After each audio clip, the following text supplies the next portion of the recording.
दोस्तों, इस हफ्ते संसद के अंदर जो हुआ है ना, वो सिर्फ एक बिल की कहानी नहीं है बल्कि पूरे भारत की विदेश नीति का एक झलक है। सरकार हफ्तों से चिल्ला चिल्ला कर कह रही थी कि एफसीआरए अमेंडमेंट बिल देश की सुरक्षा के लिए बहुत ज़्यादा जरूरी है। विदेश से आने वाले पैसों पर नकेल कसना ही होगा और फिर अचानक बिना किसी संसदीय बहस के इसे अंतिम महत्वपूर्ण बिल को ज्वाइंट पार्लियामेंट कमेटी यानी जेपीसी के हवाले कर दिया गया। तो फिर दोस्तों, सवाल यहाँ पर यह उठता है कि जिस बिल को सरकार खुद नेशनल सिक्योरिटी का मसला बता रही थी, उसे इतना जल्दी ठंडे बस्ते में क्यों डाल दिया गया है? आखिरकार इसके पीछे का रीजन क्या है? लेकिन उससे पहले दोस्तों, हम वीडियो को शुरू करें, हम आपसे रिक्वेस्ट करेंगे कि चैनल पे नए हैं तो वो सब्सक्राइब वाले बटन दबाइए और वीडियो को लाइक करके हमारी आवाज़ को और ज़्यादा मजबूत करिए। आइए देखते हैं कि यह पूरा मसला आखिरकार है क्या। अब यहाँ पे दोस्तों, दिलचस्प बात समझना बहुत ज़्यादा जरूरी है। जेपीसी में बिल भेजना कोई बहुत बड़ी नई बात नहीं है, पहले भी सरकार ऐसा कर चुकी है। खास करके तब किसी कानून के खिलाफ देश भर में जब प्रदर्शन होते हैं, सड़क पर लोग उतर जाते हैं, जैसे मान लीजिए वक्त बिल हो या सीएए, इन सबको इसी वजह से जेपीसी में भेज दिया गया था। लेकिन एफसीआरए बिल के मामले में तो ऐसा हमें कोई स्थिति देखने के लिए नहीं मिली थी। विपक्ष ने कुछ बयान जरूर दिए थे, लेकिन इस मुद्दे पर बड़ा आंदोलन तो दूर दूर तक हमें दिखाई नहीं दिया था। ठीक से बहस भी नहीं हो पाई थी। दरअसल विपक्ष का ध्यान तो कहीं और व्यस्त था। वो तो पूछ रहा था कि दिल्ली में स्टूडेंट पर पैलेट गन का इस्तेमाल किसके आदेश पर हुआ था, इसकी जिम्मेदारी आखिरकार कौन लेगा। लेकिन दोस्तों, सरकार इन सभी सवालों का जवाब देने की बजाय पूरा मानसून सत्र जो है वह खामोशी से निकाल दिया है। तो फिर दोस्तों, सवाल यहाँ पर यह है कि जब सरकार शिक्षा पर बहस से बचती है, पुलिस की ज्यादाता पर जवाब नहीं दे पाती है, तब अचानक एक नेशनल सिक्योरिटी वाले बिल को पीछे ढकेलने की जरूरत क्यों पड़ गई थी? इनका जवाब शायद भारत की सीमाओं के अंदर नहीं बल्कि हजारों मील दूर वाशिंगटन में छुपा हुआ है। दिलचस्प बात तो यहाँ पर यह है दोस्तों कि इस बिल का जितना विरोध भारतीय संसदों में नहीं हुआ था, उससे कहीं ज़्यादा अमेरिकी कांग्रेस में देखने को मिला था।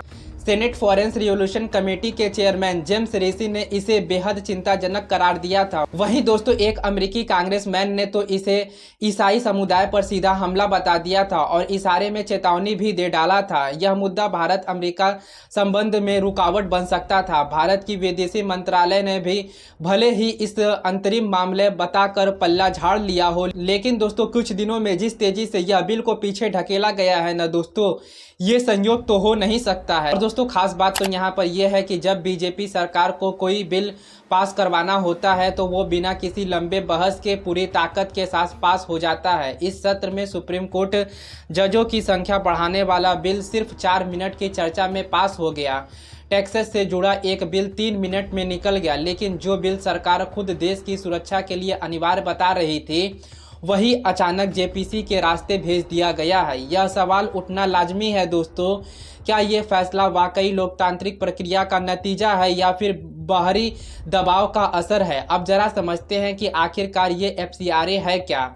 तो दोस्तों, मैं आपको पहले भी बता चुका हूं इस पर वीडियो बनाकर, लेकिन मैं आपको यहां पर फिर से एक बार और अच्छे तरीके से एक्सप्लेन कर देता हूं। तो दोस्तों, फॉरेन कंट्रीब्यूशन रेगुलेशन एक्ट वो कानून है जो तय करता है कि कोई एनजीओ, ट्रस्ट, धार्मिक संस्था या संगठन विदेश से पैसा ले सकता है या फिर नहीं ले सकता है, और अगर ले सकता है तो कितना और किन शर्तों पर लेगा। अगर कोई स्कूल, अस्पताल, चर्च या मंदिर विदेशी दानदत्तों से पैसा लेना चाहती है तो उसे गृह मंत्रालय से पहले रजिस्ट्रेशन लेना पड़ता है और हर 5 साल में इसे रेन्यू करना अनिवार्य होता है। रेन्यूअल ना हो तो वह संस्था कानूनी तौर पर विदेशी पैसा नहीं ले सकती है। लेकिन यह एक बड़ा विरोधाभास भी है दोस्तों यहाँ पे कि राजनीतिक पार्टियों के लिए विदेशी फंडिंग का रास्ता आज भी खुला हुआ है। बस एक सेल कंपनी भारत में बना दी जाए तो सारा पैसा घरेलू मान लिया जाता है। और दोस्तों, मैं आपको यहाँ पर यह भी बता दूं कि 2026 का नया अमेंडमेंट पुराने ढांचे में कुछ बड़ा बदलाव लाना चाहता था। जैसे एक डेजिग्नेशन अथॉरिटी बनेगी जिसे केंद्र सरकार नियुक्त करेगी। अगर किसी संस्था का रजिस्ट्रेशन रद्द हो जाता है या वो खुद सरेंडर कर देता है या रिन्यूअल से इनकार कर देता है तो सरकार के पास उस संस्था की सारी संपत्ति, स्कूल, अस्पताल, जमीन पर कब्जा लेने का कानूनी अधिकार आ जाएगा। अगर समय पर नया रजिस्ट्रेशन नहीं हो पाया तो ये संपत्ति हमेशा के लिए सरकार के पास चली जाएगी, जिसे वो किसी भी विभाग को ट्रांसफर कर सकती है या उसे बेच भी सकती है।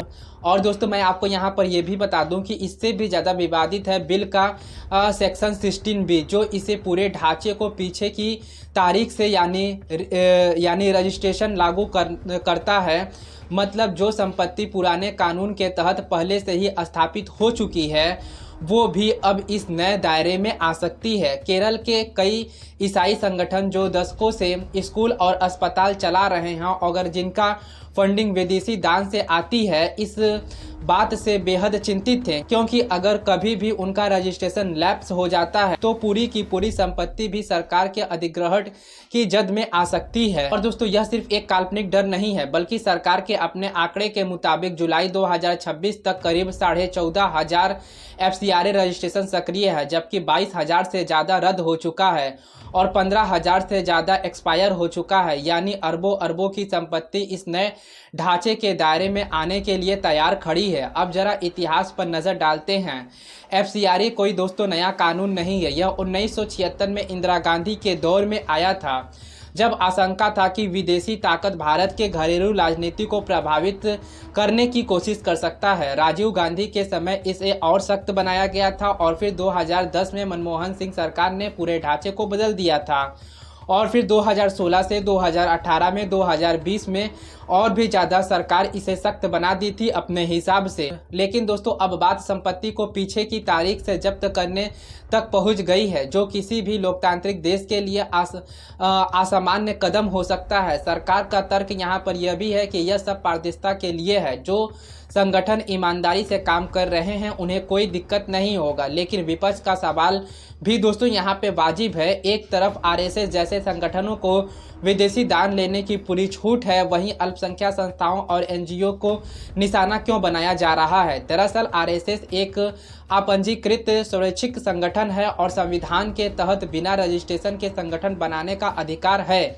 यानी जो संगठन कभी रजिस्ट्रेशन ही नहीं हुआ उस पर FCRA का कोई प्रावधान लागू ही नहीं होता है। जबकि दोस्तों जिन संस्थाओं ने दशकों पहले खुद को जिम्मेदारी और पारदर्शिता के लिए रजिस्ट्रेशन कराया था, आज वही पारदर्शिता उनके खिलाफ इस्तेमाल हो रहा है। अब दोस्तों सवाल यहाँ पर यह उठता है कि अचानक यह बिल पीछे क्यों खींच लिया गया है। और यह अकेले मामला नहीं है दोस्तों, जहां भारत सरकार ने अमेरिका के दबाव में अपना रुख बदला हो। UPI पर ट्रांजैक्शन फीस लगाने की बात अचानक कहां से आई है, जबकि सालों से कहा जा रहा था कि UPI हमेशा से मुफ्त रहेगा। अमेरिका लंबे समय से शिकायत करता रहा है कि भारत का payment system visa, master card जैसा अमेरिका कंपनी के खिलाफ पक्षपात है।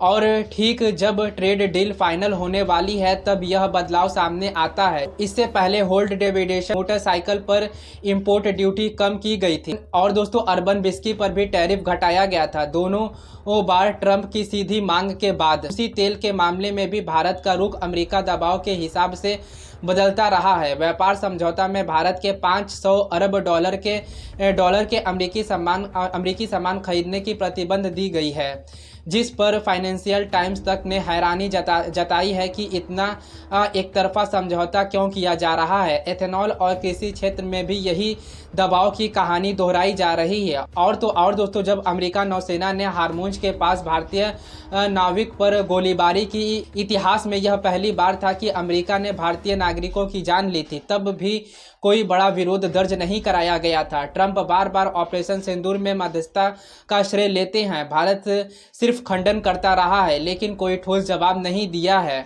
H-1B वीज़ा पर भारी फीस थोप दी गई है। डिप्टो किए गए भारतीय के साथ बेड़ियों में बांधकर बर्बरता की गई है और ट्रंप खुद भारत की अर्थव्यवस्था और नीतियों पर अपमानजनक टिप्पणी करते रहे हैं। हर बार भारत की तरफ से सिर्फ और सिर्फ खामोशियां देखने को लिए मिली है। तो दोस्तों तुलना के लिए देखें तो ब्राज़ील ने टैरिफ के खिलाफ जवाबदेही कार्रवाई की धमकी दी है। मेक्सिको ने खुलकर विरोध जताया है। स्पेन ने रक्षा बजट पर अमेरिकी दबाव को सार्वजनिक रूप से नकार दिया है। ये सब भारत से छूटी अर्थव्यवस्था है, फिर भी इन्होंने अपनी स्टैंड साफ रखा है। भारत ने ऐसा कभी नहीं किया है, ना टैरिफ पर ना अपमान पर, ना नौवेकी की मौत पर।